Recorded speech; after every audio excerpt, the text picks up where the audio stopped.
ప్రియమైన దేవుని వారలారా, దేవుడు ప్రతి క్షణము మనలందరినీ కాచి కాపాడి ఆయన మహాకృపచేత మనలందరినీ ఆయన రెక్కల నేలలో కాచి కాపాడుతూ ఈ సాయంకాల సమయంలో ఆయన మాటలు వినటానికి దేవుడు మన పట్ల చూపిన మహాకృప కొరకై మొదట కృతజ్ఞతాస్తుతులు తెలియజేస్తూ, అలాగే దేవుని మాటలు వినాలని ఆసక్తితో కూడి వచ్చిన దేవుని పిల్లలైనటువంటి మీ అందరికీ ప్రభు నామంలో నా వందనాలు తెలియజేస్తున్నాను. ప్రియులారా, ఈరోజు ఒక చక్కని అంశము తెలియజేయాలనే ఆశతో మీ దగ్గరికి వచ్చాము.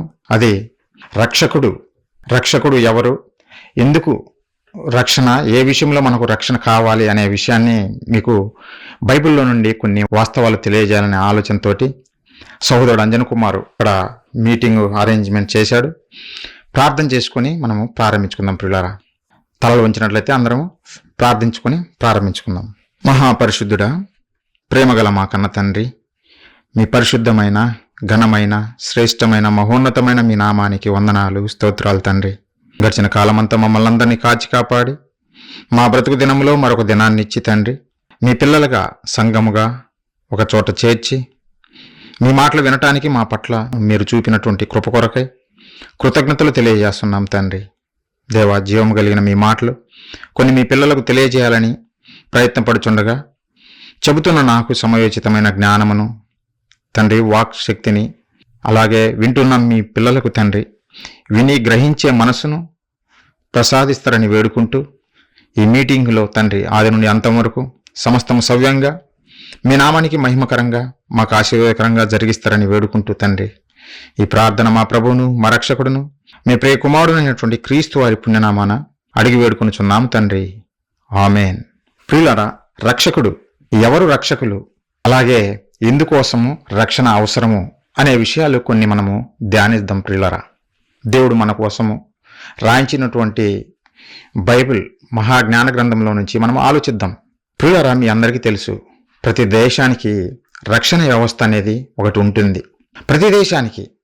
ఎందుకు అంటే ఆ రక్షణ వ్యవస్థ ఆ దేశం మీదికి శత్రు రాజ్యం రాకుండా తమ ప్రజలను కాపాడుకోవడం కొరకు ఒక రక్షణ వ్యవస్థ అనేది ఉంటుంది. ప్రియులారా, అందులో నేవీ, ఆర్మీ, ఎయిర్ ఫోర్స్ ఇలాంటివి ఉంటాయి. వీరు ప్రతి నిత్యము దేశానికి కాపలాగా ఉంటూ శత్రువులు దేశం మీద అటాక్ చేయకుండా కాపాడుతూ ఉంటుంటారు. ప్రియులారా, ఇది దేశానికి ఉన్నటువంటి భద్రతా వ్యవస్థ అనొచ్చు, లేదంటే రక్షణ వ్యవస్థ. ఆ రక్షణ వ్యవస్థ లేకపోతే ప్రియులారా, దేశం మీద శత్రువు అటాక్ చేసే ప్రమాదం ఉంది. అలాంటప్పుడు దేశము శత్రువు గుప్పిట్లోకి వెళ్ళిపోతుంది. ప్రియులారా, కాబట్టి ఆ రక్షణ వ్యవస్థ ద్వారా దేశాన్ని మనము కాపాడుకుంటాము. అలాగే మన శరీరంలో మనం చూస్తే ప్రియులారా, దేవుడు ఒక మంచి వ్యవస్థను మన శరీరంలో పెట్టాడు, రక్షణ వ్యవస్థ. భూమి మీద మనుషులు దేశాన్ని కాపాడుకోవడం కొరకు ఏ విధంగా రక్షణ వ్యవస్థ పెట్టుకున్నారో, దేవుడు ఈ బాడీని, ఈ శరీరాన్ని చేసినప్పుడే ఈ శరీరంలో ఒక రక్షణ వ్యవస్థను పెట్టాడు. ప్రియులారా, దాన్నే ఇమ్యూన్ సిస్టమ్ అంటారు. అది ఏం చేస్తుందో తెలిసినా, బయట నుండి మన దేహంలోకి ప్రవేశించేటువంటి చిన్న చిన్న micro organisms, virus, bacteria, fungus ఇలాంటివి మన దేహంలోకి వెళ్ళినప్పుడు వాటితో ఫైట్ చేస్తుంది. ఈ ఇమ్యూన్ సిస్టమ్ లేదంటే రక్షణ వ్యవస్థ మన దేహంలో ఉండి ఫైట్ చేస్తుంది. ఫైట్ చేయకపోతే ఆ క్రిముల వలన, వైరస్ వలన, లేదంటే బ్యాక్టీరియా వలన, ఫంగస్ వలన మనకు జబ్బులు వస్తాయి. అందుకే మనం రెగ్యులర్గా చూస్తుంటాం జలుబు రావడము, వైరస్ల వల్ల, వైరస్ ఇన్ఫెక్షన్స్ కావడం వల్ల మనకు జలుబు రావటము, దగ్గు రావటము, లేదంటే జ్వరము రావటము, అలా అనేక రకమైనటువంటి వ్యాధులు వస్తాయి. ప్రియులారా, ఎందుకంటే మన దేహంలో లేనటువంటివి బయట ఉన్నటువంటి ఈ క్రిములు మరల మన దేహంలోకి ప్రవేశించి ఈ దేహాన్ని పాడు చేస్తున్న క్రమంలో మనకు ఇవి సిమ్టమ్స్ కనపడుతుంటాయి. అలాంటప్పుడు ప్రొటెక్షన్, ఈ ఇమ్యూన్ సిస్టమ్ అనేది మన బాడీలో లేకపోతే మనము ఆ వ్యాధి బారిన పడి చనిపోతాం. COVID-19 ఆ వ్యాధి, ఆ వైరస్ సోకినప్పుడు ప్రియులారా ఎంతో మంది మరణించారు. కారణం ఏంది? అప్పటికి మనకు మెడిసిన్ లేదు. మన బాడీలో ఉన్నటువంటి ఇమ్యూన్ సిస్టానికి ఆ COVID-19 అనేది ఒక కొత్త రకమైనటువంటి క్రిమి, దాన్ని ఫైట్ చేయడము శక్తి చాలక, మరి ముఖ్యంగా వృద్ధాప్యంలో ఉన్న వాళ్ళు చాలా ఈజీగా మరణించడానికి స్కోప్ ఉంది. ఎందుకంటే వాళ్ళలో ఇమ్యూన్ సిస్టము తగ్గుతుంది, దాని యొక్క శక్తి తగ్గుతుంది. యవ్వనస్తులు కొంచెం స్ట్రాంగ్గా ఉంటారు కనుక వాళ్ళ ఇమ్యూన్ సిస్టమ్ కూడా బాగా పనిచేస్తుంది. అలాంటప్పుడు వారు కొంచెము అలాంటి జబ్బులను తట్టుకోగలరు. పిల్లరా, కాబట్టి దేవుడు మన దేహంలో పెట్టినటువంటి గొప్ప రక్షణ వ్యవస్థ ఇమ్యూన్ సిస్టమ్ ప్రియులారా. మనల్ని వ్యాధుల నుండి, వ్యాధి బారి నుండి మనల్ని కాపాడుతుంది. అలాగే ప్రియులారా, మనము అబ్జర్వ్ చేస్తుండొచ్చు, కొంతమంది రక్తహీనతతో బాధపడుతుంటారు. రక్తహీనత అంటే తమ శరీరంలో ఉండవలసిన మోతాదులో రక్తం లేకపోవటం బట్టి రక్తహీనత ఏర్పడుతుంది. అది వివిధ కారణాల వల్ల ఏర్పడవచ్చు. ఒకటి, మన శరీరంలో రెగ్యులర్గా రక్తం ఎప్పుడు ఉత్పత్తి అవుతూనే ఉంటుంది. కొంతమందిలో ఆ ఉత్పత్తి ఆగిపోతుంది ప్రియులారా. రక్తం ఉత్పత్తి ఆగిపోవడం బట్టి వాళ్ళలో రక్తహీనత ఏర్పడుతుంది. మరి కొంతమందిలో రక్తం బ్లీడింగ్ అవ్వడం వల్ల రక్తహీనత ఏర్పడుతుంది. ఎక్కువగా మనం స్త్రీలలో ఇది గమనిస్తుంటాం. వాళ్ళకు నెలసరి రావడం బట్టి ఆ రక్తం బ్లీడ్ అవడం బట్టి కొంతమందికి ఎక్కువ బ్లీడ్ అవడం వల్ల వాళ్ళలో రక్తహీనత ఉంటుంది ప్రియులారా. అలా రక్తహీనత ఉన్నా కానీ కొంతమందిలో ఎప్పుడు బాడీ ప్రొడ్యూస్ చేస్తుంది కనుక వాళ్ళు రికవర్ అవుతారు. మరి కొంతమందిలో ఆ రక్తము ప్రొడ్యూస్ అయ్యేది తక్కువ కాబట్టి వాళ్ళు రక్తహీనతతో బాధపడతారు. జనరల్గా మన శరీరంలో దాదాపుగా 5 లీటర్ల వరకు రక్తం ఉంటుంది ప్రియులారా. మన దేహంలో ఒక పెద్దవారిలో మనం చూస్తే 5 లీటర్ల వరకు రక్తం ఉంటుంది. 5 లీటర్లో ఒక 500 ml గిన మనము ఎవరికైనా దానం చేసినా, రక్తదానము లేదంటే యాక్సిడెంట్లో కోల్పోయినా పెద్ద ప్రమాదం ఉండదు. ఎందుకంటే మన బాడీ మరలా దాన్ని ప్రొడ్యూస్ చేస్తుంది, ఉత్పత్తి చేస్తుంది కనుక మనం రికవర్ అయిపోతాము. అలా కాకుండా మరి ఎక్కువ మోతాదులో పోయిందనుకో, ఒక 1 లీటర్ అలా, అప్పుడు వెంటనే నీ హార్ట్ బీట్ పెరిగిపోతుంది, నీ బ్రీతింగ్ కూడా కష్టంగా ఉంటుంది. ఎందుకంటే రక్తం లెవెల్స్ తగ్గిపోయినాయి, నీ బాడీలో తగ్గిపోయినాయి. అందుకే డాక్టర్ల దగ్గరికి మీరు పోయినప్పుడు ఎప్పుడన్నా నీకు రక్తహీనత ఉందమ్మా, రక్తం తక్కువ ఉంది కాబట్టి ఈ మెడిసిన్ వాడండి, ఇలాంటి ఫుడ్స్ తినండి డాక్టర్లు మనకు చెబుతుండడం మనం చూస్తుంటాం ప్రియులారా. కొంతమందిలో ప్రొడ్యూస్ అవుతుంది, కొంతమందిలో కాదు ప్రియులారా. సపోజ్ ఎవరన్నా యాక్సిడెంట్లో దెబ్బలు కలిగి తర్వాత ఆ రక్తం బాగా పోయినప్పుడు హాస్పిటల్లో ఇమీడియట్గా జాయిన్ చేస్తారు. ఇమీడియట్గా జాయిన్ చేసి ఇతనికి కావాల్సినటువంటి రక్తాన్ని ఎక్కించడం మొదలు పెడతారు. ఈ రక్తం ఎక్కడ దొరుకుతుంది అని వెతికి ఆ పర్సన్కు రక్తం ఎక్కించడం మొదలు పెడతారు పిల్లరా. అలాంటి సమయంలో నువ్వు రక్తదానం ఇచ్చావనుకో, నీలో ఉన్నటువంటి రక్తాన్ని కొంత షేర్ చేసుకున్నావు అనుకో ఆ వ్యక్తికి, అప్పుడు ఆ కుటుంబం వారు లేదంటే ఆ రక్తము తీసుకున్నటువంటి ఆ వ్యక్తి పలికే మాట ఏమంటాడో తెలిసిన, నువ్వు నన్ను రక్షించావు, నా ప్రాణాన్ని నిలబెట్టావు అని చెబుతుంటారు పిల్లారా. మీరు అబ్జర్వ్ చేసి ఉండొచ్చు. ఎందుకంటే నేను ఒకసారి మా స్నేహితుడి యొక్క వాళ్ళ తల్లి అగ్ని ప్రమాదంలో కాలి ఇమీడియట్గా వాళ్ళకు రక్తం కావాల్సి వచ్చింది. అప్పుడు నన్ను ఆశ్రయించినప్పుడు ఇమీడియట్గా నేను బ్లడ్ డొనేట్ చేశా. వారు పలికిన మాటలు ఇవే, బాబు నువ్వు నాకు ప్రాణం పోసావు, నన్ను రక్షించావు అని చెప్పడం నేను విన్నాను పిల్లరా. ఎవరైనా అంతే, ఎందుకంటే రక్తము చాలా విలువైనది మన దేహంలో. ఒక మాట బైబిల్లో దేవుడు రాయించాడు, ఒకసారి చూద్దాం ఆ మాట. లేవికాండము 17వ అధ్యాయము 11వ వచనము, రక్తము దేహమునకు ప్రాణము. ఈ దేహానికి రక్తం అనేది ప్రాణము అని చెబుతున్నాడు దేవుడు ప్రియులారా. అందుకే రక్తహీనత ఉన్న మనిషి బ్రతకడు, లేదంటే యాక్సిడెంట్లో రక్తం కోల్పోయినా మనిషి బ్రతకడు, మరణం వస్తుంది ప్రియులారా. ఎందుకంటే రక్తమే వారి దేహానికి ప్రాణము. ఆ ప్రాణమే లేకపోతే ఈ దేహము శవమైపోతుంది ప్రియులారా. అందుకే వాళ్ళు ఏమంటారో తెలుసునా, నువ్వు నన్ను రక్షించావు బాబు అని అంటారు, నాకు ప్రాణం పోసావు బాబు అని వీళ్ళు చెబుతుంటారు ప్రియులారా. ఎవరినంటే రక్తదానము చేసిన వారిని బట్టి. అలాగే రక్తం ఎంత అవసరమో మన దేహంలో ప్రియులారా, మన శరీరంలో ఉన్నటువంటి గుండె అంతే అవసరము, ఊపిరితిత్తులు అంతే అవసరము, కాలేయం అంతే అవసరము, నీ మెదడు అంతే అవసరము ప్రియులారా. వీటిలలో ఏది లేకపోయినా సరే మరణం వస్తుంది మనిషికి. రక్తం లేకపోతే ఏ విధంగా మనిషి మరణిస్తాడో అలాగే ఈ అవయవాలలో ఏది లేకపోయినా మనిషి మరణిస్తాడు. అందుకే ఈరోజు అవయవ దానాలని మనము చూస్తుంటాం పిల్లారా. మీ కిడ్నీ దానం చేయండి, మీ గుండె దానం చేయండి అని చెప్పుకుంటూ మనం చూస్తుంటాం పిల్లారా. మనిషి వాటిని తయారు చేయలేడు కనుక వాటిని దాచుకుంటుండు. రక్తాన్ని ఏ విధంగా దాస్తున్నాడో కిడ్నీస్ను దాస్తున్నాడు, అలాగే బ్రెయిన్, అలాగే లివరు, వీటన్నిటిని దాస్తూ అవయవదానం ఎవరికైనా అవసరమైతే వాళ్ళకు డొనేట్ చేస్తున్నారు పిల్లారా. అంటే ప్రతి అవయవము దేవుడు చేసినది మనిషికి అవసరమే, అవి లేకపోతే మనము బ్రతకలేము. అయితే పిల్లారా, మనిషి ఇక్కడ వరకే నేర్చుకున్నాడు. అది పిహెచ్డీలు చేసినా లేదంటే గొప్ప గొప్ప విద్యలు నేర్చుకున్నా మనిషికి ఎంతవరకు అర్థమైందంటే మనలో రక్తం లేకపోతే మరణిస్తాము, గుండె లేకపోతే మరణిస్తాము, బ్రెయిన్ లేకపోతే లేదంటే మెదడు లేకపోతే మనం మరణిస్తాము అని అంతవరకే వారు నేర్చుకొని అదే గొప్ప జ్ఞానమని విర్రవీగుతున్నది ఈ శాస్త్ర ప్రపంచము లేదంటే ఈ సమాజం ప్రియులారా. అయితే దేవుడు ఒక ఉన్నతమైన మాట చెబుతుంది పిల్లారా. మనిషి ఏమో రక్తమే ముఖ్యం అని అంటున్నాడు. సమాజము రక్తం లేకపోతే మనిషికి జీవితం లేదంటున్నాడు. అందుకే రక్తం ఇచ్చిన వాడిని నువ్వు రక్షకుడు అని అంటున్నాడు. నీలో రక్తం ఉన్నా సరే, గుండె ఉన్నా సరే, అలాగే ఊపిరితిత్తులు ఉన్నా సరే, నీ బ్రెయిన్ ఉన్నా సరే, ఒకటి లేకపోతే ఇవేవి పని చేయవు ప్రియులారా. నీ రక్తము పని చేయదు, నీ మెదడు పని చేయదు, నువ్వు ఊపిరితిత్తులు పని చేయవు, ఏది కనీసం నీ చేతులు కళ్ళు ఏవి పని చేయవు. ఏమి ఉండాలి అని అంటే ప్రియులారా, యేసుక్రీస్తుల వారు పలికిన మాట, ఒక అద్భుతమైన మాట చూడండి. యోహాను సువార్త 6వ అధ్యాయం ప్రియులారా, 63వ వచనం నేను చదువుతున్నాను, ఒకసారి చూడండి ప్రియులారా. ఆత్మయే జీవింపజేయుచున్నది, శరీరము కేవలము నిష్ప్రయోజనము. ఆత్మయే జీవింపజేయుచున్నది, శరీరము కేవలము నిష్ప్రయోజనము. నేను ఇంతవరకు చెప్పాను కదా, ఇమ్యూన్ సిస్టమ్ అని, లేదంటే రక్తం అని, గుండె అని, బ్రెయిన్ అని, ఇవన్నీ చెప్పాను కదా. ఇవన్నీ శరీరంలో భాగాలే, ఇవన్నీ కలిపి శరీరము.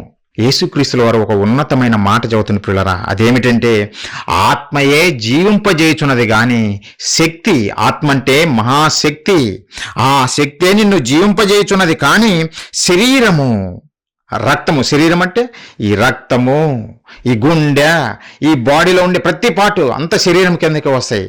శరీరము కేవలము నిష్ప్రయోజనము అన్నటువంటి పిల్లరా.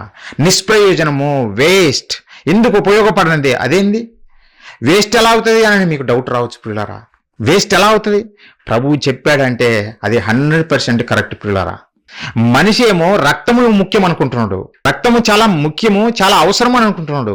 దేవుడేమో రక్తానికి మించినది, అవసరమైనది ఒకటి ఉంది, అదే నీ ఆత్మ. నిన్ను నన్ను ఈరోజు బ్రతికించింది, నిలబెట్టింది, ప్రతి నిత్యము మనల్ని అటు ఇటు మూవ్ చేసేది, నడిపించేది ఆత్మ శక్తి అని యేసుక్రీస్తు వారు చెబుతున్న పిల్లరా. ఒకవేళ ఆత్మ లేదనుకో, నువ్వు ఎంత రక్తము పోసినా ఆ మనిషి బ్రతకడు. రక్తము దేహానికి ప్రాణమే. ఎప్పుడు అది ప్రాణము? ఆత్మ నీ దేహంలో ఉన్నంత వరకే. ఒకవేళ ఆత్మ అనేది నీ దేహంలో నుంచి వెళ్ళిపోయిందనుకో, నువ్వు ఎంత రక్తం లీటర్ల కొద్ది పోసినా ఆ శవము తిరిగి లేయదు, ఆ మనిషి బ్రతకలేడు. చూడండి, ఒకసారి ట్రై చేయండి. ఈసారి చనిపోయిన వ్యక్తిని రక్తహీనతతో చనిపోయాడు అంటే రక్తము లీటర్ల కొద్ది పోసి చూడండి, తిరిగి లేస్తాడా? తిరిగి లేయలేడు. ఎందుకు? అందులో ఆ దేహాన్ని నడిపించేటువంటి ఆత్మ లేదు గనుకనే, ఆ దేహాన్ని నడిపించే మహాశక్తి వెళ్ళిపోయింది గనుకనే ప్రియులారా ఆ దేహము కదలలేని స్థితిలో మరణమై కూర్చుంది ప్రియులారా. అందుకే యేసుక్రీస్తుల వారు చెబుతున్నారు, ఆత్మయే జీవింపజేయుచున్నది. నువ్వు కదులుతున్నావంటే కారణము నీలో ఉన్నటువంటి ఆత్మ, నీ శరీరం కాదు, నీ గుండె కాదు ప్రియులారా. ఆత్మ లేకపోతే ఇవేవి పని చేయవు. ఉదాహరణకు ఇప్పుడు నేను మాట్లాడుతున్నాను కదా, నేను మాట్లాడుతున్నప్పుడు మీకు మాటలు వినపడుతున్నాయి, నా బొమ్మ కనపడుతుంది స్క్రీన్ మీద. ఎందుకు నా బొమ్మ కనపడుతుంది, ఎందుకు నా మాటలు వినపడుతున్నాయంటే వీటన్నిటిని నడిపించేటటువంటిది ఒక శక్తి ఉంది, అదే కరెంట్. కరెంటు పోతే నువ్వు బొమ్మ చూడలేవు, నా మాట వినలేవు ప్రియులారా. అంటే నా మాట వినాలన్నా, నా బొమ్మ చూడాలన్నా కరెంటు ఎంత ప్రాముఖ్యమో, అలానే నీ దేహము నడవాలంటే, ఈ దేహంతో సజీవంగా మనం భూమి మీద నిలబడాలంటే ప్రియులారా ఆత్మ అనేది అంతే ముఖ్యము ప్రియులారా, చాలా ముఖ్యము. ఆత్మనే నీవు నేను, ఈ దేహము కాదు. ఆత్మకు తొడిగినటువంటి ఒక తొడుగు, ఒక షర్టు మనం ఎలా వేసుకుంటామో తొడుగులాగా మన దేహానికి, అలాగే ఆత్మకు దేవుడు ఈ దేహాన్ని తొడిగాడు ప్రియులారా. ఒక తొడుగు అంటే మనిషిని బ్రతికించేది ఆత్మనమాట, మనిషిని నడిపించేది ఆత్మనమాట. అదే యేసుక్రీస్తుల వారు చెప్పారు. మనిషి ఏమో శరీరమే ముఖ్యమనుకొని దానికోసమే బ్రతుకుతున్నాడు. ఈరోజు చూడండి, శాస్త్రవేత్తల పరిశోధనలైనా, డాక్టర్స్ అయినా దేని కొరకు పనిచేస్తున్నారు? ఈ శరీరాన్ని బ్రతికించడం కొరకే కదా. మన కళ్ళకు కనపడుతున్నటువంటి ఈ శరీరాన్ని కంటి డాక్టరు కంటి చూపు కోసం పనిచేస్తాడు, గుండె డాక్టరు గుండె కోసం పనిచేస్తుంటాడు. శాస్త్రవేత్తలు ఏవి కనిపెట్టినా సరే, ఒక టీవీ కనిపెట్టినా, ఒక సెల్ ఫోన్ కనిపెట్టినా, ఒక ఫ్లైట్ ఉన్నా, ఏదైనా సరే దేని కొరకు వీళ్ళు కనిపెడుతున్నారు, దేని కొరకు వీళ్ళు పనిచేస్తున్నారు? ఈ శరీరాన్ని సుఖపెట్టడం కొరకు. డాక్టర్లు ఈ శరీరంలో వచ్చిన రోగాలను బాగు చేయడం కొరకు వాళ్ళు కష్టపడుతున్నారు పిల్లారా. మనం ఎవరి కోసం కష్టపడుతున్నాము? ఉదయం లేచినప్పటి నుండి సాయంత్రం వరకు మనం ఫుల్ బిజీ అయిపోతాం. దేని కొరకు? ఈ శరీరాన్ని పోషించడం కొరకే, అవునా కదా? కూటి కొరకు కోటి విద్యలు అని అన్నారు. అందుకే ఈరోజు పిహెచ్డీలు వచ్చినాయి. దేని కొరకు? ఈ పొట్ట నింపడం కొరకే. నీ పొట్ట నింపుకోవడం కొరకే కోటి విద్యలు నేర్చుకుంటున్నావు. అంతే తప్ప ఈ శరీరాన్ని నడిపించేటువంటి ఆత్మను గురించి ఏ విద్య నేర్చుకుంటున్నావు? ఈ సమాజంలో ప్రియులారా ఈ జ్ఞానం ఎవ్వరికి లేదు. చివరికి క్రైస్తవుడికి కూడా లేదు. అది దురదృష్టకరము.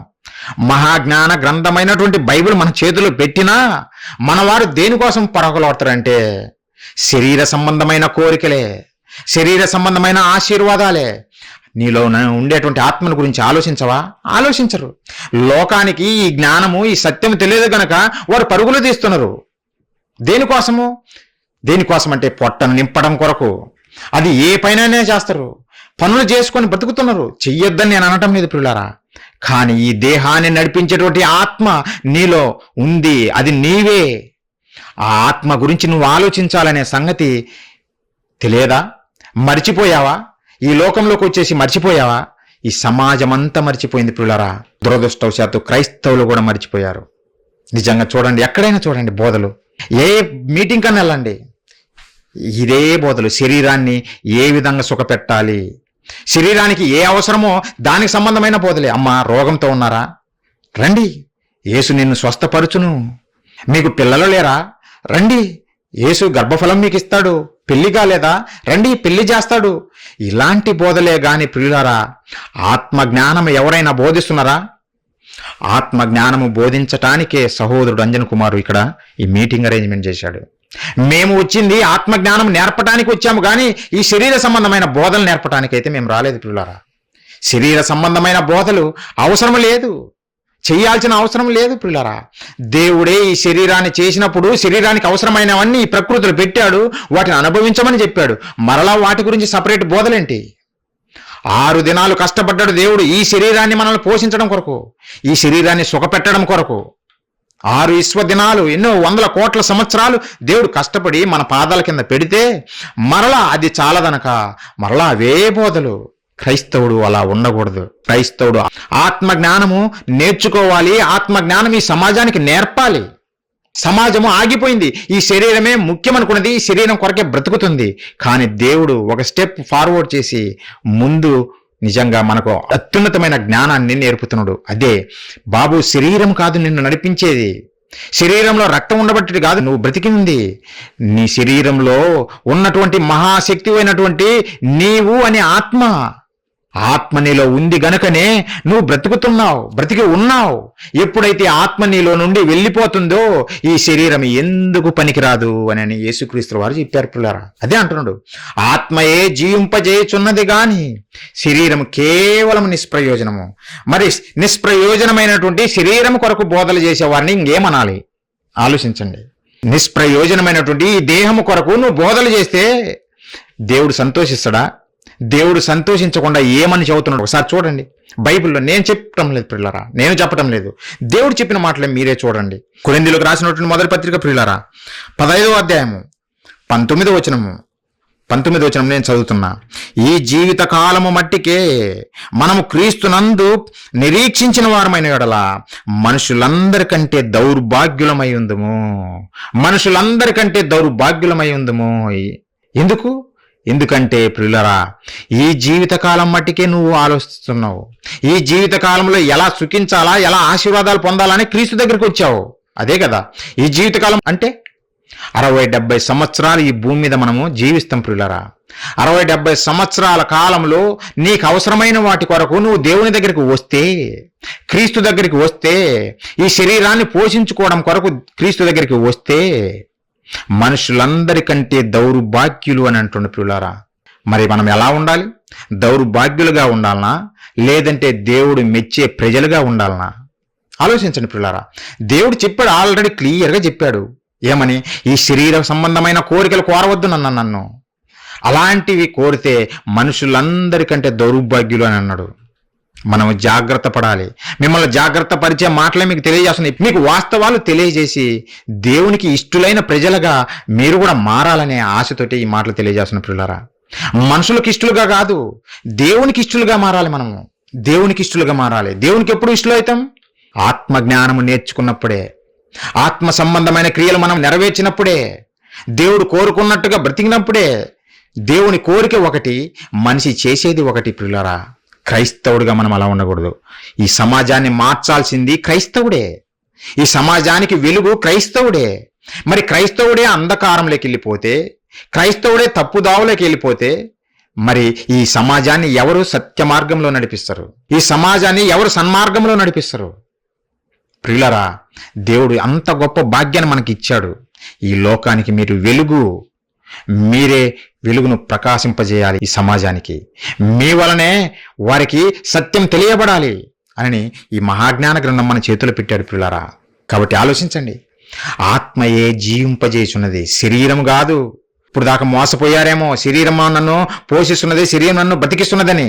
శరీరం మనల్ని బ్రతికించటం లేదు, ఆత్మ.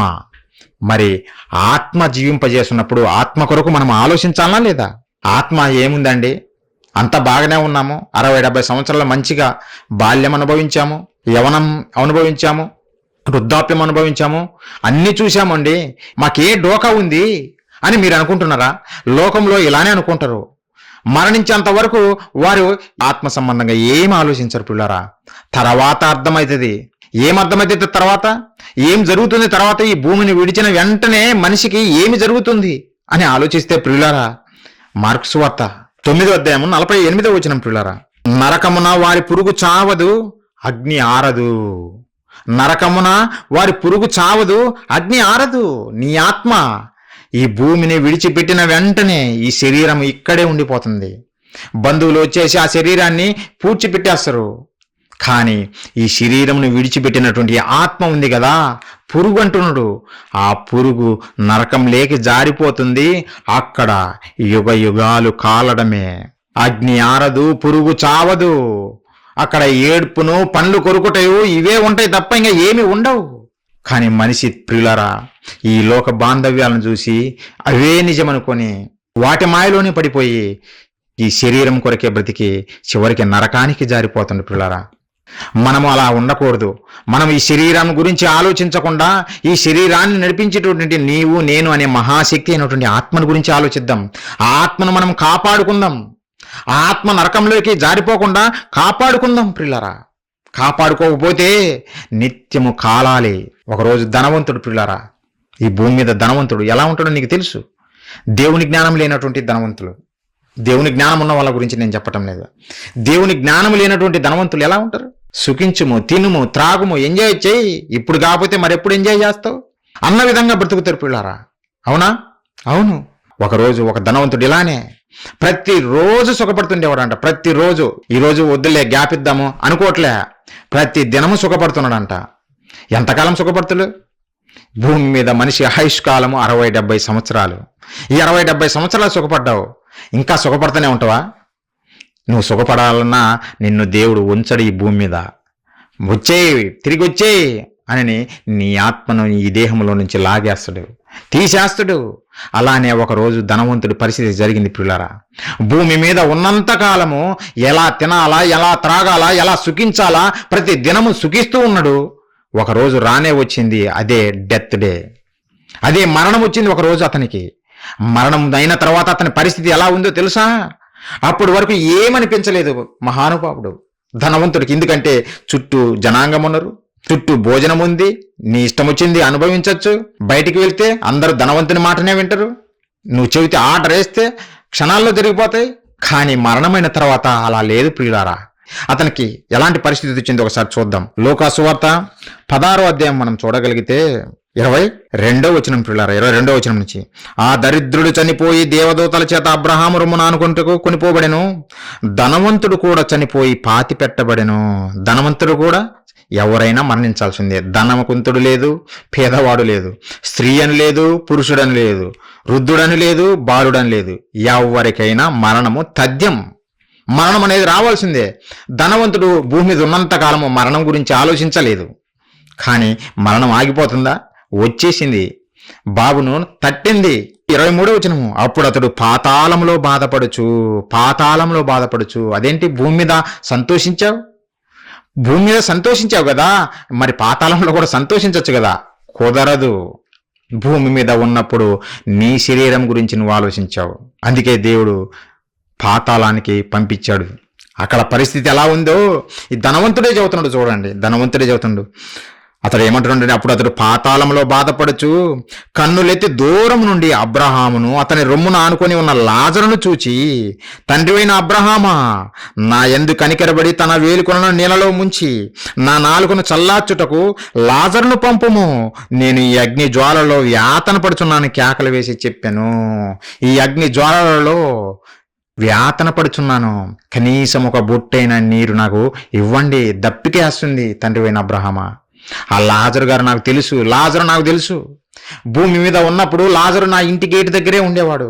అయితే నేను ఏ రోజు భోజనం పెట్టలేదు, ఏ రోజు కనీసం చుక్క నీళ్లు కూడా ఇవ్వలేదు. కానీ ఈరోజు నా పరిస్థితి చాలా దౌర్భాగ్యంగా మారిపోయింది, చాలా దుర్బలంగా అయిపోయింది నా జీవితము.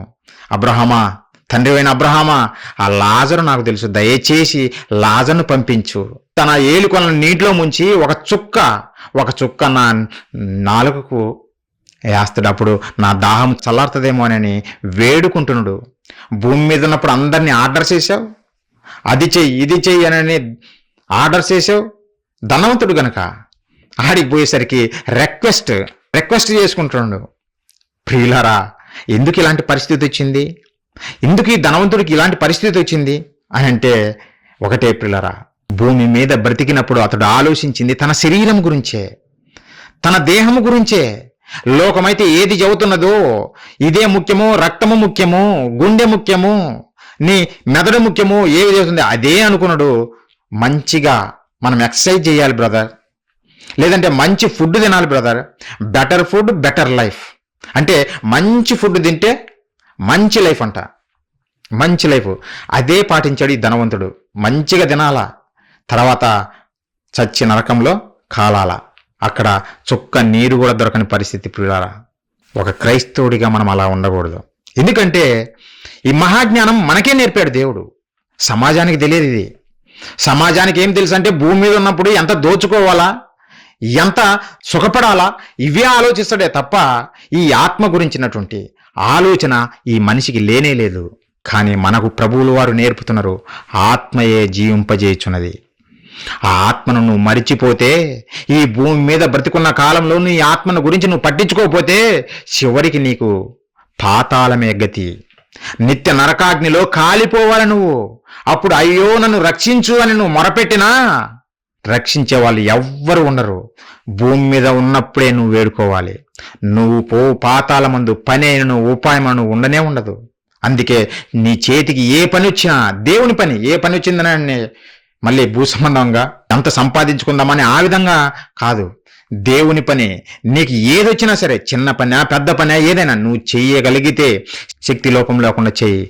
ఒకవేళ చెయ్యకపోతే నువ్వు పాతాళమందు తెలివి ఉపాయం ఏమీ ఉండదు.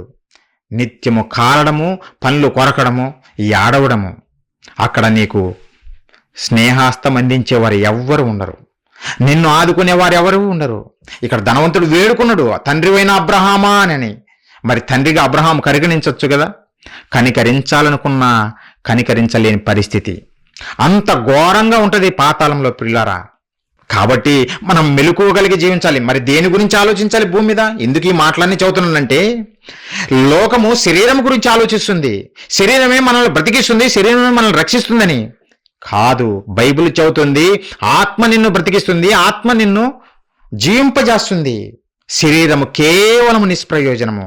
మరి ఆత్మ గురించి మనం ఆలోచించాలి కదా. నిత్య నరకానికి జారిపోతున్నప్పుడు ఆ ఆత్మను మనం ఎలా రక్షించుకోవాలి, ఏం లోపాలు ఉన్నాయి దీంట్లో అని చూసుకోవాలా లేదా?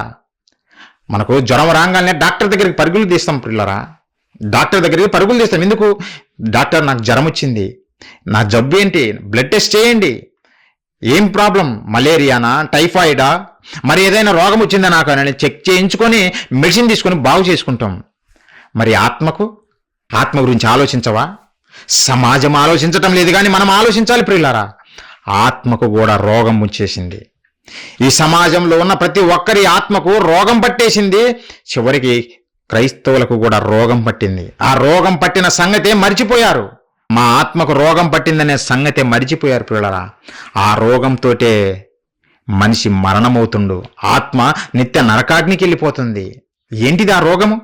ఏంటిది ఈ ఆత్మకు పట్టిన రోగము అని మనం ఆలోచిస్తే, కొరింథీయులకు రాసినటువంటి మొదటి పత్రిక 15వ అధ్యాయము 55వ వచనం ప్రియులారా, ఓ మరణమా నీ విజయం ఎక్కడా, ఓ మరణమా నీ ముల్లెక్కడా, మరణపు ముళ్ళు పాపము, మరణపు ముళ్ళు పాపము అంటే నీకు మరణాన్ని తెచ్చిపెట్టే రోగము, ఈ ఆత్మకు మరణాన్ని అంటే నిత్య నరకానికి పంపించే రోగం ఏదైనా ఉంది అంటే అదే పాపము అని చెబుతుండే దేవుడు. పాపము, మన ఆత్మకు పాపం అనే రోగం పట్టిందంట. ప్రియులారా, శరీరానికి ఈ రోగం వస్తే డాక్టర్ దగ్గరికి వెళ్ళి చూయించుకోవచ్చు, మరి ఆత్మకు రోగం వస్తే ఎవరి దగ్గరికి వెళ్ళి చూయించుకోవాలి? ఎవరైనా ఉన్నారా? ఆత్మ రోగులను స్వస్థపరిచేటువంటి వైద్యులు ఎవరైనా ఈ భూమి మీద ఉన్నారా? ఆత్మ రోగాన్ని ఎవరైనా స్వస్థపరచగలరా ఈ భూమి మీద ఎవరైనా? ఆలోచించండి ప్రియులారా. శరీరానికి రోగం వస్తే డాక్టర్ దగ్గరికి పరుగులు తీసి మనము స్వస్థపరుచుకుంటాం, ఆరోగ్యాన్ని తెచ్చిపెట్టుకుంటాం. మరి ఈ ఆత్మకు పట్టినటువంటి పాపం అనే రోగాన్ని ఎవరు తీయాలి? ఎవరు తీస్తారు? ఎవరు తీయగలరు? ప్రియులారా, పాపం చెయ్యని వారే పాపాన్ని తీసేయగలరు. పాపము ఎవరైతే చెయ్యలేదో వారే ఈ పాపాన్ని తీయగలరు. నువ్వు పాపం చేస్తే ఎదుటివారి పాపాలను మనం ఎలా తీయగలుగుతాం? తీయలేం ప్రియులారా. కోవిడ్-19 వైరస్ సోకినప్పుడు చైనాలో చాలా మంది డాక్టర్స్ చనిపోయారు. ఎందుకో తెలుసునా? వాళ్ళకు కోవిడ్ వచ్చింది. కోవిడ్ వచ్చి వాళ్ళు కూడా కోవిడ్తో సఫర్ అవుతుంటే పేషెంట్స్ వాళ్ళ దగ్గరికి వెళ్ళారు. ఆ డాక్టర్ల వలన ఆ కోవిడ్ వీరికి సంక్రమించింది, ఆ వైరస్ వీళ్లకు వ్యాపించింది. వీళ్ళు మరణించారు, డాక్టర్లు మరణించారు. అంటే నీకు రోగం వస్తే ఎదుటివాడిని రోగం తీయడము చాలా కష్టం. ఎందుకంటే నీ రోగంతో వాడిని కూడా చంపేయచ్చా? చంపేస్తావు. అలానే పాపము కూడా ప్రియులారా, మనలో పాపం ఉంటే మరొకరిని పాప రహితునిగా ఎలా చేయగలము? చెయ్యలేము. పాపం లేనివారుగా తీర్చగలమా? తీర్చలేము. ఎవరు పాపం తీయగలరు? ప్రియులారా, ఒక డాక్టర్ నీకు ఈ భూమి మీద వైద్యం చేయటానికే ఎన్నో కోర్సులు చేస్తాడు. ఎంబీబీఎస్ డాక్టర్ ప్రాక్టీస్ చేస్తాడు, కోర్సు చేస్తాడు. ఒక గుండె హార్ట్ సర్జన్ అంటాడు. మన బాడీలో ప్రతి దానికి ఒక స్పెషలిస్ట్ ఉంటాడు ప్రియులారా. ఒక డాక్టరు ఎన్నో సంవత్సరాలు కష్టపడి చదివి నేర్చుకొని అప్పుడు ప్రాక్టీస్ మొదలు పెడతాడు. అలా కాకుండా నేను ఇంట్లో కోడిని వస్తాను బాగా, కనుక రండి తీసుకురండి, హార్ట్ పేషెంట్ నా దగ్గరికి తీసుకురండి, నేను ఇప్పుడే సర్జరీ చేస్తా, డాక్టర్ దగ్గరికి అవసరం లేదు, ఫ్రీగా నేను చేస్తానని చేయగలమా? ఒకవేళ చేస్తే ఆ మనిషి బ్రతకగలడా? చచ్చి కూర్చుంటాడు. ఎందుకు? నీకు కూరగాయలు కోయడం తెలుసు, కోడిని కోయడం తెలుసు, మనిషిని ఎలా కోయాలో నీకు తెలియదు. మనిషి గుండె ఆపరేషన్ ఎలా చేయాలో నీకు తెలియదు. ఎందుకంటే నువ్వు నేర్చుకోలేదు గనక. నువ్వు చెయ్యలేవు, ఆ పని చేయలేవు.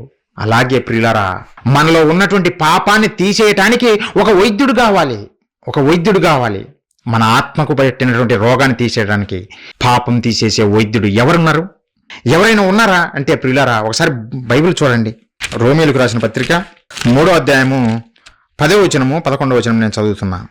ఇందును గూర్చి రాయబడినదేమనగా, నీతిమంతుడు లేడు, ఒక్కడునూ లేడు. నీతిమంతుడు లేడు, ఒక్కడు లేడు.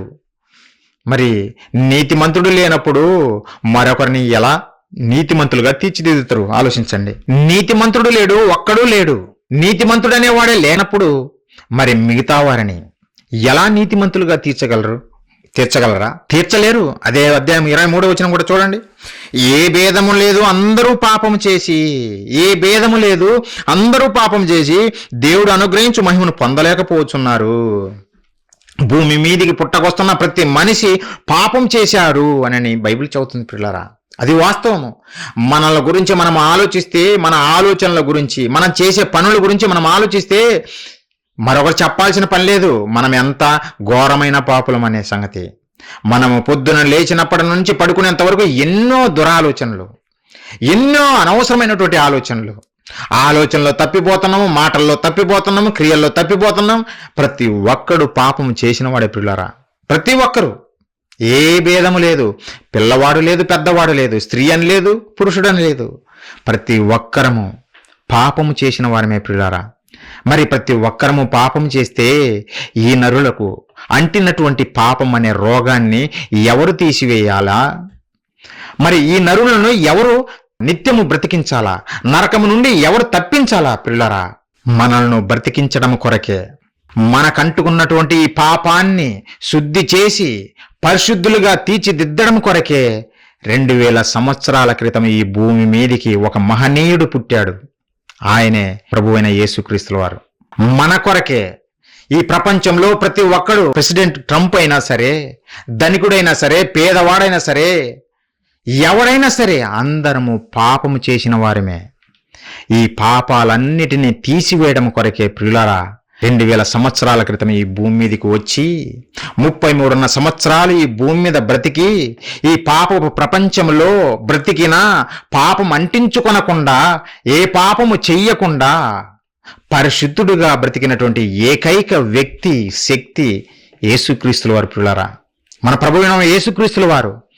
ఆయనే ఈ భూమి మీద పాపము చేయకుండా బ్రతికినటువంటి ఒకే వ్యక్తి ప్రియులారా. ఎవ్వరూ లేరు, మరెవ్వరూ లేరు. ఆ రోజు యేసుక్రీస్తుల వారు బోధలు చేస్తూ యూదులు ఆయన మీద ఎన్నో నేరాలు, నిందలు మోపుతుంటుంటే ఆ రోజు క్రీస్తుల వారు పలికిన మాట, అద్భుతమైన మాట. ఒకసారి చూడండి, యోహాను సువార్త 8వ అధ్యాయము 46వ వచనం ఒకసారి చూద్దాం. నా యందు పాపమున్నదని మీలో ఎవడు స్థాపించును, నా యందు పాపమున్నదని మీలో ఎవడు స్థాపించునని ప్రభువు అడుగుతున్నాడు. నేను కాదు, నేను అడగలేను, ఎందుకంటే నేను పాపము చేసిన వాడినే గనక. మీరు అడగగలరా? నా యందు పాపమున్నదని మీలో ఎవరు నిరూపించునని ఎవరైనా అడగగలరా? అడగలేము, ఎందుకంటే అందరము త్రోవ తప్పిన వారమే, అందరూ తప్పులు చేసిన వారమే, అందరము పాపము చేసిన వారమే. అందుకే మనము చెప్పలేము. కానీ యేసుక్రీస్తుల వారు ఆయన సవాలు చేశాడు. ఈరోజు బయలుదేరారు అనేక మంది యేసుక్రీస్తుల వారి మీద నిందలు మోపటానికి. ఆయన సమకాలికులు కాదు. క్రీస్తు కాలంలో ఉన్నప్పుడే ఒక్కరు కూడా నోరు మెదపలేదు. శాస్త్రులు, పరిసయ్యులు, అధికారులు ఎవ్వరు కూడా నోరు మెదపలేదు. ఇదిగో నువ్వు తప్పు చేశావు, ఈ విధంగా నిందలు మోపారే గాని రుజువులు చూపించలేకపోయారు, నిరూపించలేకపోయారు. నువ్వు పడకపోతే ఎన్నైనా నిందలు మోపొచ్చు, నింద మోపినంత మాత్రాన నువ్వు తప్పు చేసిన వాడివా? కాదు, కాదు, నిరూపించబడాలి ఆ తప్పు. ఆ రోజు యూదులు కూడా ఎన్నో నిందలు మోపినా ఒక్కటి కూడా నిరూపించలేదు పిల్లరా, ఒక్కటి కూడా నిరూపించలేకపోయారు. అందుకే సవాలు చేశాడు యేసుక్రీస్తుల వారు. నా యందు పాపం ఉన్నదని మీలో ఎవడు నిరూపించగలడు, నిరూపించండి చేతనైతేనని సవాలు విసిరాడు. ఈరోజు యేసుక్రీస్తుల వారంటే పడని వారు మహానుభావులు బయలుదేరి ఆయన మీద నిందలు మోపడం మొదలుపెట్టారు. బాబు, మీకు గురువులు యేసుక్రీస్తుల వారి కాలంలో కూడా ఉన్నారు, శాస్త్రులు, పరిసయ్యులు. వారు మీలాగనే నిందలు మోపాలని చూశారు. అప్పుడే వారి తరము కాలేదు. ఈరోజు నువ్వొచ్చి నువ్వేం మోపగలవు, ఏమి నిరూపించగలవు? నిరూపించలేడు ఎవ్వడు. ఈ ప్రపంచంలో క్రీస్తు పాపి అని ఎవ్వడు నిరూపించలేడు, ఏ ఒక్కడు నిరూపించలేడు. ఆ రోజు రోమా గవర్నరే ఏం పలికాడో తెలిసిన? రోమా గవర్నరు రోమీయుడైనటువంటి, అన్యజనుడైనటువంటి పిలాతే ఏం పలికాడో తెలిసిన? యేసుక్రీస్తుల వారిని చూసి. ఒకసారి ఆ మాట చూడండి ప్రియులారా. ఈరోజు క్రీస్తుల మీద నిందలు మోపే వాళ్ళు తెలుసుకోవాలా, బుద్ధి తెచ్చుకోవాలా, ఆలోచించాలా. లూకాసు వార్త ప్రియులారా 23వ అధ్యాయము 13వ వచనం నుంచి నేను చదువుతున్నా, చూడండి ప్రియులారా. అంతటా పిలాతు యేసుక్రీస్తుల వారిని అప్పగిచ్చారు. యూదులు యేసుక్రీస్తుల వారిని పిలాతుకు అప్పజేస్తే అప్పుడు పిలాతు గారు పలుకుతున్నారు. అంతటా పిలాతు ప్రధాన యాజకులను, అధికారులను, ప్రజలను పిలిపించి, ప్రజలు తిరగబడినట్లు చేయుచున్నాడని మీరు ఈ మనుష్యుని నా యొద్దకు తెచ్చితిరి కదా. ఇదిగో నేను మీ ఎదుట ఇతనిని విమర్శింపగా మీరితని మీద మోపిన నేరములలో ఒక్కటైనను నాకు కనపడలేదు. మీరు ఎన్ని విమర్శలు చేశారు కదా, కనీసం ఒక్కటి కూడా మీరు రుజువు చేయలేకపోయారు అని పిలాతే సాక్ష్యం చెబుతున్నాడు. ఆ రోజు సమకాలికుడైనటువంటి పిలాతే చెబుతున్నాడు, పిల్లారా మీరు ఇన్ని నెపములు మోపారే, ఇన్ని నిందలు మోపారే, ఇన్ని విమర్శలు గుప్పించారే, ఒక్కటైనా నిరూపించండి. నాకైతే ఒక్కటి కూడా ఇతనిలో లోపం ఉన్నట్టుగా కనపడలేదని పిలాతు సాక్ష్యం పలికాడు పిల్లారా. ఇంకా ఏమని చదువుతుండో తెలుసునా? 15వ వచనము. హేరోదునకు కూడా కనపడలేదు. వీళ్ళు హేరోదు దగ్గరికి కూడా తీసుకెళ్లారు. అప్పుడు యేసుక్రీస్తుల వారిని ఆ యూదయ ప్రాంతాన్ని పరిపాలిస్తున్నటువంటి హేరోదు రాజు, ఆ హేరోదు దగ్గరికి కూడా తీసుకెళ్తే హేరోదుకు కూడా ఏ నేరములు ఇతని యందు కనపడలేదు అని ఆయన సాక్ష్యం పలుకుతున్నాడు పిల్లరా. హేరోదు అతని మా యొద్దకు తిరిగి పంపిన కదా, ఇదిగో మరణమునకు తగినదేదియు ఇతడు చెయ్యలేదు. మీరేమో సిలువ చేయండి అని మొత్తుకుంటున్నారు, కానీ మరణమునకు తగినటువంటి నేరం ఏది చేయలేదని ఆ రోజు అధికారులే సర్టిఫికేట్ ఇచ్చారు, సర్టిఫై చేశారు యేసుక్రీస్తుల వారు ఏ నేరం చేయలేదని. ఈరోజు క్రీస్తు అంటే పడని వారు, అసూయపరులు, బయలుదేరారు. ఏదో నేరాలు మేము నిరూపిస్తామనుకుంటా. ఎవడి తరం కాదు, ఎవడు నిరూపించలేడు ప్రియులారా. ఎందుకు ఈ మాటలు చదువుతున్నా అంటే, మన ఆత్మకు పట్టిన రోగాన్ని నిర్మూలించాలంటే, ఆ పాపం అనే రోగాన్ని నిర్మూలించాలంటే పాపము చేయని వ్యక్తే దాన్ని తీయగలడు. పాపం చేసిన వ్యక్తి తీయలేడు. మరి ప్రపంచంలో ఎవరైనా ఉన్నారా అని చూస్తే, వెతుకులాడితే ఏ ఒక్కరు కనిపించరు. కనిపించేది ఒకే ఒక వ్యక్తి, ఆయనే యేసుక్రీస్తుల వారు. పాపము చేయనటువంటి శక్తి వ్యక్తి క్రీస్తే ప్రియులరా. ఆయనే పాపములు తీయగలడు. అందుకే ఒకరోజు ఆ యూదులు పక్షవాయుతో బాధపడుతున్నటువంటి ఒక వ్యక్తిని మంచం మీదనే అలా ఎత్తుకొని యేసుక్రీస్తుల వారి దగ్గరికి తీసుకొస్తారు. ఎందుకు? వారేదో మా ఆత్మకు పట్టినటువంటి రోగాన్ని తీసేయమని కాదు. ప్రజలు ఆనాటి నుండి ఈనాటి వరకు వాళ్ళు వెతికేది ఏందో తెలుసునా? ఈ శరీరానికి పట్టిన రోగం తీసేయాలా, లేదంటే ఈ శరీరానికి అవసరమైనటువంటి ఆశీర్వాదం కావాలా, అదే వెతుకుతారు. అది ఈనాటి నుండి కాదు పిల్లరా, ఆనాడు కూడా అదే. ప్రభువా, మీరు పరిశుద్ధులు, మీరు పాపం అంటించుకోకుండా బతికిన వారు, మా పాపములు క్షమించండి అని అడిగిన వారు కాదు. వారు ఎందుకు వచ్చారంటే, పక్షవాయువు కలిగినటువంటి వాడిని మంచం మీదనే ఎత్తుకొని ఎందుకు తీసుకొచ్చారంటే స్వస్థపరుస్తాడని. అప్పుడు ప్రభులు వారు దిమ్మ తిరిగే విధంగా ఒక మాట చెబుతాడు ప్రియులారా. వారికి అర్థం కాదు, శాస్త్రులకు అర్థం కాదు, పరిశీలకు అర్థం కాదు, ఆ వ్యక్తిని తీసుకొచ్చినటువంటి వారికి అర్థం కాదు. ఆ మాట ఏందో ఒకసారి చూద్దాం. మార్కు సువార్త 2వ అధ్యాయం మనం చూడగలిగితే 2వ వచనం నుంచి నేను చదువుతున్నాను ప్రియులారా. ఆయన వింట ఉన్నాడని వినవచ్చినప్పుడు అనేకులు కూడి వచ్చిరి కనుక వాకిటనైనను వారికి స్థలము లేకపోయెను. ఆయన వారికి వాక్యము బోధించుచుండగా కొందరు పక్షవాయువు గల ఒక మనుషుణ్ణి 4 చేత మోయించుకొని ఆయన యొద్దకు తీసుకుని వచ్చిరి. చాలా మంది కూడి ఉన్నందున వారు ఆయన యొద్దకు చేరలేక ఆయన ఉన్న చోటికి పైగా ఇంటి కప్పు విప్పి సందు చేసి పక్షవాయువు గల వారిని పరుపుతోనే దింపిరి. మంచి సాహసమే చేశారు. దేని కొరకు? ఈ రోగం కొరకు. 5వ వచనము, యేసు వారి విశ్వాసము చూసి, కుమారుడా, నీ పాపములు క్షమించబడి ఉన్నావని పక్షవాయువు గలవానితో చెప్పాను. అదేంటి విచిత్రంగా, వారేదో ఈ రోగం తీసేస్తాడు, శరీరానికి పట్టినటువంటి పక్షవాయువు రోగాన్ని తీసేస్తాడని వారు ఆశతో వస్తే, కుమారుడా, నీ విశ్వాసం నేను చూశాను, అయితే నీ పాపములు క్షమించబడి ఉన్నవి అని చెప్పాడు పిల్లారా. అది ఎవ్వరికీ అర్థం కాలేదు. అదేంటి, శరీరానికి పెట్టినటువంటి రోగాన్ని స్వస్థపరచకుండా పాపములు క్షమించబడినని చెబుతున్నాడు అని శాస్త్రులు పరిశీలి అయితే, నువ్వు దేవదూషణ చేస్తున్నావని నెపములు మొదలుపెట్టారు. ప్రియులారా, యేసుక్రీస్తుల వారికి తెలుసు, పాపం అనే రోగము నీ ఆత్మకు అంటుకుని ఉంటే ఈ శరీరంలో ఏ రోగము లేకపోయినా నువ్వు నిత్య నరకానికి జారిపోతావని. అందుకే యేసుక్రీస్తుల వారు ఆ వ్యక్తి యొక్క ఆత్మను రక్షించాలనుకున్నాడు. పక్షవాయువు గలవాని యొక్క ఆత్మను రక్షించాలనుకున్నాడు. శరీరానికి అంటుకున్న రోగము ఎలా తీసేస్తాడు?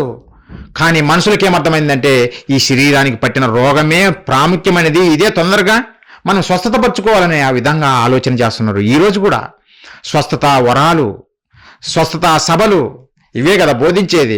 ఎవరైనా ఆత్మజ్ఞానం ఎవరైనా బోధిస్తారంటే మీరు వెతికినా కానీ మీరు కనపడరు పిల్లరా. ఈ ప్రపంచంలో వెతికినా కానీ కనపడరు. అక్కడక్కడ కొంతమంది బోధిస్తున్నారు. ప్రియులారా, యేసుక్రీస్తుల వారు నిజంగా ఈ శరీరమే ప్రాముఖ్యమైతే ఆయన స్వస్థపరచవచ్చు కదా ఇమీడియట్గా. నీ పాపములు ఎందుకు క్షమించబడినవన్నీ ఎందుకు చెప్పాడు?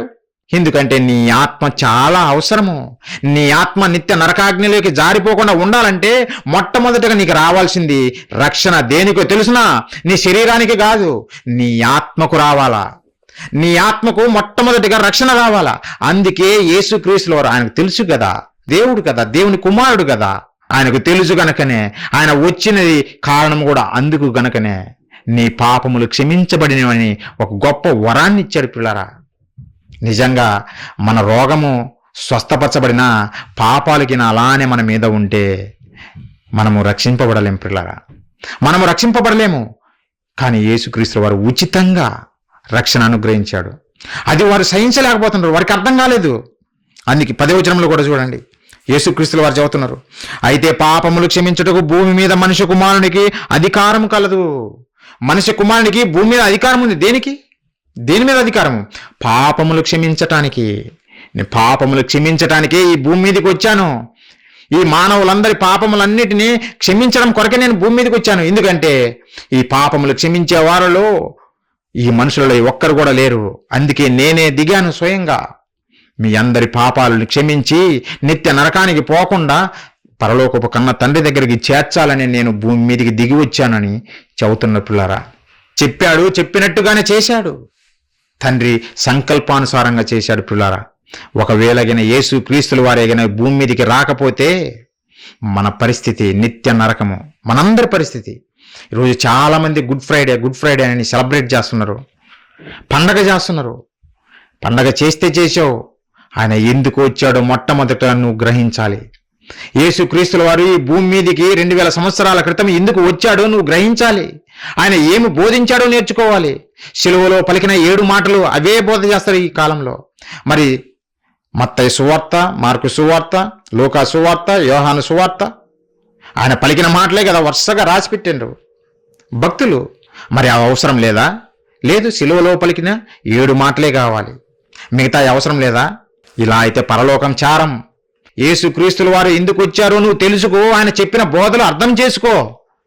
ఆత్మ సంబంధమైన జ్ఞానాన్ని విడిచిపెట్టి శరీర సంబంధమైన జ్ఞానం కొరకు పరుగులు తీస్తే ఒక ధనవంతుడు ఒక రోజు ఏ విధంగా నిత్య నరకాగ్నిలో కాలిపోయాడో మన పరిస్థితి కూడా అదే అవుతుంది. అలా కాకూడదనే మన కొరకు ఈ భూమి మీదకి వచ్చి ప్రాణం పెట్టాడు. ఎంతగా నలిగిపోయాడో తెలుసునా ఆయన? ఎంతగా నలిగిపోయాడో తెలుసునా? మనం చేసిన పాపం కొరకు, మనం చేసిన తప్పు కొరకు యేసుక్రీస్తుల వారు ఎంతగా నలిగిపోయారో, తండ్రి ఎంతగా ఆయనను శిక్షించాడో ఒకసారి చూడండి. ప్రవక్త అయినటువంటి యెషయా రాసినటువంటి గ్రంథము 53వ అధ్యాయం ప్రియులారా, 53వ అధ్యాయము మనం చూడగలిగితే 5వ వచనం నేను చదువుతున్నా. 5వ వచనము, మన అతిక్రమ క్రియలను బట్టి అతడు గాయపరచబడెను. మన అతిక్రమ క్రియలు మనం అతిక్రమించాము కాబట్టి మనకే శిక్ష రావాలి. కానీ ఇక్కడ పరలోకపు కన్న తండ్రి ఆలోచన చూడండి, ఆయన ప్రేమ చూడండి, ఆయన ప్రియ కుమారుడైనటువంటి క్రీస్తు వారి ప్రేమ చూడండి. మన అతిక్రమ క్రియలను బట్టి అతడు గాయపరచబడెను. క్రీస్తుల వారు ఆయన గాయపరచబడ్డాడు. మన దోషమును బట్టి ఆయన నలగగొట్టబడెను. మన సమాధానార్థమైన శిక్ష అతని మీద పడెను. అతడు పొందిన దెబ్బల చేత మనకు స్వస్థత కలుగుచున్నది. క్రీస్తు పొందిన దెబ్బల చేత మనకు స్వస్థత. ఏ స్వస్థత? కడుపులో జబ్బు, కడుపులో క్యాన్సర్ గడ్డ, ఇవి కాదు. అవి సెకండరీ. మొదటిదేందో తెలుసునా? నీ ఆత్మకు పట్టిన రోగము, పాపమనే రోగము నుండి నీకు స్వస్థత అనుగ్రహించాడు యేసుక్రీస్తుల వారు. ఆయన పొందిన గాయముల చేత, ఆయన పొందిన దెబ్బల చేత ప్రియులారా ఎంతగా హింసించారు. భూమి మీద బ్రతికున్నప్పుడు యేసుక్రీస్తుల వారిని ఎంతగా హింసించారు, హేళన చేశారు ప్రియులారా. దెయ్యములు విడిచిపెట్టమని నిజంగా గద్దించినప్పుడు ఆ దెయ్యములు పారిపోతుంటే అది చూసి తట్టుకోలేక శాస్త్రులు పరిశీలన, నువ్వు దెయ్యం పట్టినవాడు అని అన్నారు. అలా పాపులతో నిజంగా కలిసి వాళ్ళ ఇంటికి వెళ్ళి భోజనం చేస్తే నువ్వు పాపులకు స్నేహితుడు, తిండిపోతువనని దూషించారు యేసుక్రీస్తుల వారిని. తర్వాత ఏ రకంగానైనా సరే క్రీస్తుల వారిని చంపేయాలా, ఈ లోకంలో ఉంచకూడదు, ఈయన బోధ చేత మమ్మల్ని అందరినీ తప్పుగా చేస్తున్నాడని చంపేయాలనే ఉద్దేశంతో యూదులందరూ కత్తిగట్టి పిలాతుకు అప్పజెప్పేశారు. అంతకుముందు నిజంగా పిడిగుద్దులు ఉద్దారు, ఉమ్ము ఊశారు, కొరడాలతో కొట్టి చర్మాన్నంతా చీల్చారు పిల్లరా. చర్మాన్నంతా చీల్చిపడేశారు యేసుక్రీస్తుల వారిని. చివరికి మేకులు కొట్టి శిలువలో వేలాడదీసి బల్లెంతో పొడిచి వారికి ఎంతగా హింసించాలనుకుంటే అంతగా హింసించి చంపేశారు పిల్లరా యూదులు. క్రీస్తుల వారు అంతగా నలిగిపోయాడా? అంతగా నలిగిపోయినా సరే కనీసము నోరు మెదపలేదు. నోరు మెదిపి నన్ను ఎందుకు ఇలా శిక్షిస్తున్నారు అని అడగలేదు యేసుక్రీస్తుల వారు. మనమైతే ఒక మాట అంటేనే మనం పడలేనటువంటి సిచ్యువేషను, మనము క్షమించలేని హృదయము. కానీ యేసుక్రీస్తుల వారు ఆయనకు తెలుసు, వీళ్ళని నేను క్షమించకపోతే వీళ్ళు నిత్య నరకానికి పోతారు, వీరిని నేను క్షమించాలి తండ్రి, వీరేమి చేయుచున్నారో వీరికి ఏమి తెలియదు తండ్రి, వీరిని క్షమించండి తండ్రి, వీరిని క్షమించి నరకానికి జారకుండా పరలోకాన్ని ఇవ్వండి తండ్రి అని వేడుకున్నటువంటి గొప్ప మహనీయుడు యేసుక్రీస్తుల వారు. గొప్ప మహనీయుడు పిల్లరా. ఆయన త్యాగం ఎవరికి అర్థమవుతుంది ఈ సమాజానికి? కేవలము పొట్ట కూటి కోసం ప్రభువు దగ్గరికి వస్తున్నారే తప్ప నిజంగా ఆయన త్యాగం ఎంత ఉన్నతమైనది, నిన్ను పరలోకానికి చేర్చడం కొరకు ఆయన ఎంతగా హింసింపబడ్డాడో ఎవరికి అర్థమవుతుంది? పండగలు చేసుకొని పబ్బాలతో గడుపుతున్నారే తప్ప ప్రియులరా మీరు అలా ఉండకూడదు. అలా ఉండకూడదనే సహోదరుడు అంజన్ కుమారు మిమ్మల్ని ప్రేమించి ఈ మీటింగ్ అరేంజ్మెంట్ చేశాడు. మీరు మారాలి, మనమందరం మారాలి, క్రీస్తు చెప్పిన బోధల ప్రకారం జీవించాలి. క్రీస్తు ఏ విధంగా త్యాగం చేశాడో ఆ త్యాగాన్ని సమాజానికి తెలియజేయాలి. అనేక మంది అగ్నిలోకి జారిపోతున్నారు. అనేక మంది ప్రపంచమంతా అగ్నిలోకే జారిపోతున్నారు పిల్లరా. మరి అలాంటి వారిని మనం కొందరినైనా రక్షించద్దా? క్రీస్తు వారు చేసినటువంటి త్యాగము వృధా కాకపోతే ఎలా పిల్లరా? ఆయన చేసిన గొప్ప త్యాగము వృధా కాకూడదు పిల్లరా, వృధా కాకూడదు. మనం రక్షించాలి కొంతమందినైనా.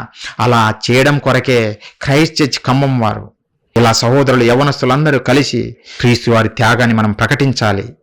కొంతమందికైనా ఈ మహాజ్ఞానం నేర్పాలి. వారైనా దేవుని చెంతకు చేరాలి. ఏదో జాబు కొరకు, లేదంటే పెళ్లి కొరకు, లేదంటే కడుపులో క్యాన్సర్ గొడ్డ కొరకు ప్రభువు నమ్మని చెప్పడం కొరకు కాదు పిల్లరా.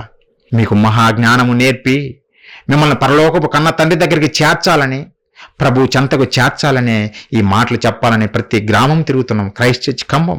పిల్లరా, ఆలోచించండి. క్రీస్తు వారు చేసిన త్యాగం చాలా గొప్పది.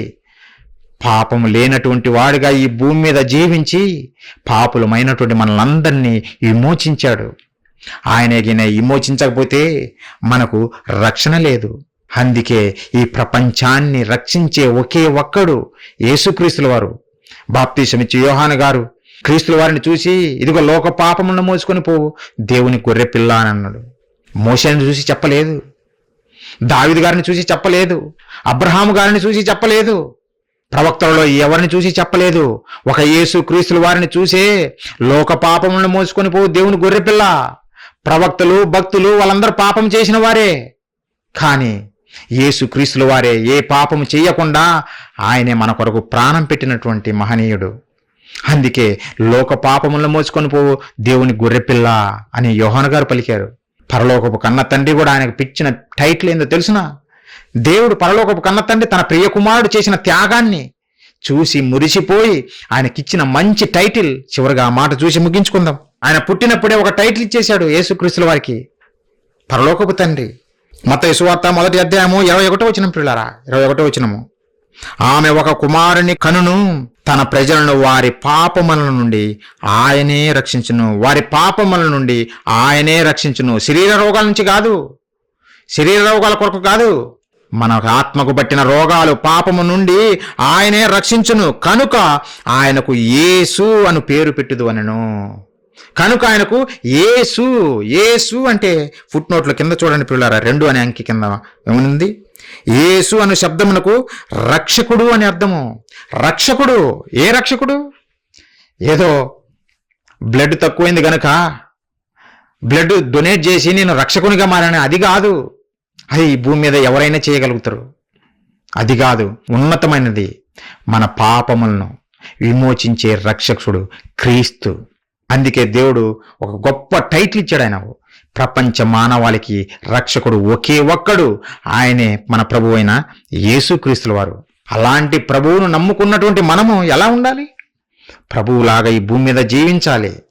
మరలా ఈ లోక సంబంధమైన వాటి కొరికే నువ్వు బ్రతుకుతే మనకొచ్చేది ఏంటో తెలిసిన పెద్ద గుండు సున్నా. ఈ భూమి మీదగిన మరలా నువ్వు ఈ శరీర సంబంధమైన కోరికల కొరకే నేను ప్రభువును నమ్మాను అనుకుంటే నీకు వచ్చేది పెద్ద గుండి సున్నా. అంతకు మించి ఏమి రాదు. రాసుకోండి, మీరే చూస్తారు. ఈ భూమిని విడిచిన తర్వాత మీకే అర్థమవుతుంది, అయ్యో నేనేంది ఇక్కడ నరకంలో కాలిపోతున్నానని. ఇక్కడ ఉన్నానేంటి? ఒక భక్తుడు ఇలానే మరణించిన తర్వాత, నేను భూమి మీద ఉన్నప్పుడు భక్తుడిని బైబిల్ పట్టుకొని ప్రతి ఆదివారం చర్చికి వెళ్ళేవాడిని, సువార్త ప్రకటనకి వెళ్ళేవాడిని కాదు. మరి సండే ఎందుకు వెళ్ళానంటే స్వస్థత కావాలి, ఇంట్లో సమస్యలు ఉన్నాయి, కోర్టు సమస్యలు, ఇంట్లో సమస్యలు, వీటన్నిటి కొరకు తీరాలంటే ప్రభువుని నమ్ముకోవాలి. కనుక ఒకరు నాకు బాప్తిజం ఇచ్చారు, అందుకే నేను వెళ్ళాను. చివరికి నాకు మరణం వచ్చింది. చివరికి అతని పరిస్థితి ఏమైందో తెలుసునా? ఒకరోజు ధనవంతుడు ఏ విధంగా ఏదన పడుతూ అల్లాడిపోతున్నాడు, అలా నిత్య నరకాగ్నిలోకి జారిపోయాడంట. నిత్య నరకాగ్నికి జారిపోయినటువంటి ఆ వ్యక్తికి ఒకటి చూడరానటువంటిది, ఏదైతే చూడకూడదనుకున్నాడో అదే చూశాడంట. అదేమిటో తెలిసిన?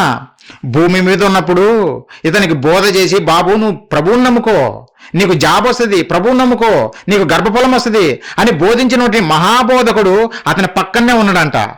ఏమయ్య గారు, నాకు బోధ చేసి నేను రానన్నా కానీ నన్ను ఎంటబట్టి లాక్కెళ్ళి నన్ను నెలల్లో ముంచావే, మరి నీ పరిస్థితి ఏంది బాబు? ఇక్కడ ఉన్నావు, అయ్యో అయ్యో అని ఏడుస్తున్నావు, పళ్ళు కొరుకుతున్నావు, ఏంటి బాబు అంటే, ఒరే బాబు కాముగా ఉండు, నన్ను ముంచినవాడు నా వెనక ఉన్నాడు రా బాబు అని మనోడికి బోధ చేస్తున్నాడంట. అక్కడ శరీర సంబంధమైన బోధలు వింటే మన పరిస్థితి ఇదే.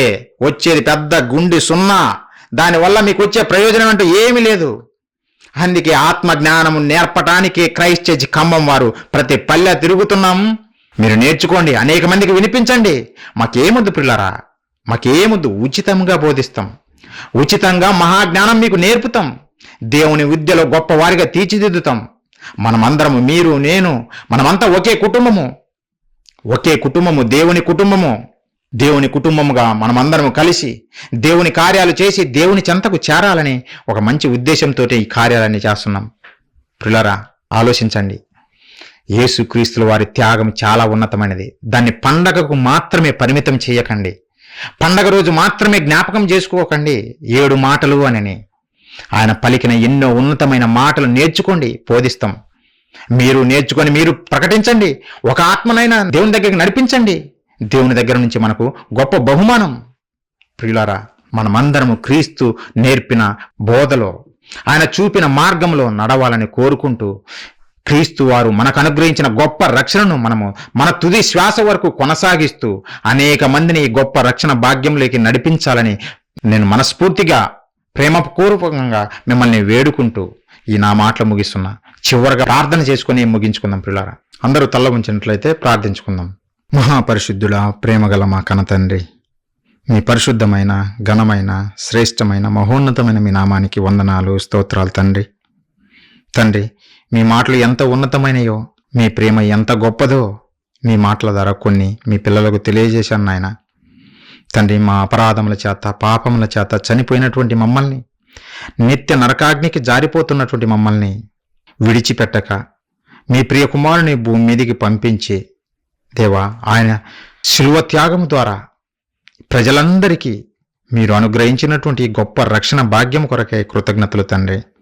దేవా, ఈ రక్షణ భాగ్యాన్ని ప్రకటించాలని మేము ప్రతి చోట మీటింగ్స్ చేస్తుండగా ప్రతి విషయంలో మీ కృప మాకు తోడుగా ఉంచి మీ నామానికి మహిమకరంగా, మాకు ఆశీర్వాదకరంగా జరిగిస్తున్నందుకు కృతజ్ఞతలు తండ్రి. రోజు బొడిశల ప్రాంతంలో నాయన మీ మాటలు వినిపించుండగా తండ్రి, విన్నవారు విని విడిచిపెట్టక, తమను తాము మోసపుచ్చుకోక తండ్రి, విని గ్రహించిన వారుగా వారి హృదయాల్లో నాటుకొని ఆ మాటల ప్రకారం తండ్రి జీవించులాగున మిమ్మల్ని మహిమపరిచేవారిగా వారినందరినీ దీవించమని బ్రతిమాలు వేడుకుంటున్నాం కన్న తండ్రి. మీ పిల్లలందరినీ పేరు పేరున దీవించమని వేడుకుంటున్నాం నాయన. మరి ముఖ్యంగా ఈ సభ జరిగించాలని ఆశతో సహోదరుడు అంజన్ కుమారు ఆయన ఆలోచించి ఉండగా ఆయనను, ఆయన కుటుంబాన్ని పరసంబంధమైన దీవెనలతో నింపమని వేడుకుంటున్నాం తండ్రి. అలాగే తండ్రి, కూడి వచ్చిన మీ పిల్లలందరినీ బట్టి ప్రార్థిస్తున్నాం. వారి పనుబాట్లలో తోడుగా ఉండి నడిపించండి. అనారోగ్యంతో బాధపడుతున్న వారు ఎవరైనా ఉంటే మీ కృప చూపి మంచి ఆరోగ్యాన్ని, ఆయుష్ను ప్రసాదించండి. మీ సన్నిధిలో నిలబెట్టండి. మరి ఎక్కువగా వారు మీలో ఫలించులాగున ప్రతి ఒక్కరిని పేరు పేరున దీవించమని వేడుకుంటున్నాం నాయన. ఇంకా ఎన్నో కార్యాలు తండ్రి చేయగలటకు కావలసిన బుద్ధిని, జ్ఞానమును, శక్తిని మెండుగా ప్రసాదిస్తారని వేడుకుంటూ, మళ్ళా తండ్రి మీ చిత్తమైతే, మా ప్రభువు రక్షకుడు క్రీస్తు వారి రాకడ ఆలస్యమైతే మేమందరము సంఘముగా మీ పాద సన్నిధిని చేరి మీ మాటలు ధ్యానించుకోవటానికి మాకు అవకాశం కల్పిస్తారని బ్రతిమాలుకుంటూ తండ్రి, ఈ ప్రార్థన మా ప్రభువును, మా రక్షకుడును, మీ ప్రియ కుమారుడైన క్రీస్తు వారి పుణ్యనామాన్ని అడిగి వేడుకొనుచున్నాము తండ్రి. ఆమెన్. మనందరి కన్న తండ్రి అయిన దేవుని ప్రేమ, మన రక్షకుడు ప్రభువు క్రీస్తు వారి మహాకృపయు, పరిశుద్ధాత్మ దేవుని అన్యోన్య సహవాసము మనకును సకల పరిశుద్ధులకును దేవుని చిత్తము చొప్పున జరిగిస్తున్న ప్రతి ఒక్కరికి తోడైండి నడిపించునుగాక. ఆమెన్. ప్రియులారా, మీ అందరికీ ప్రభునామంలో మరొకసారి వందనాలు తెలియజేస్తున్నాను.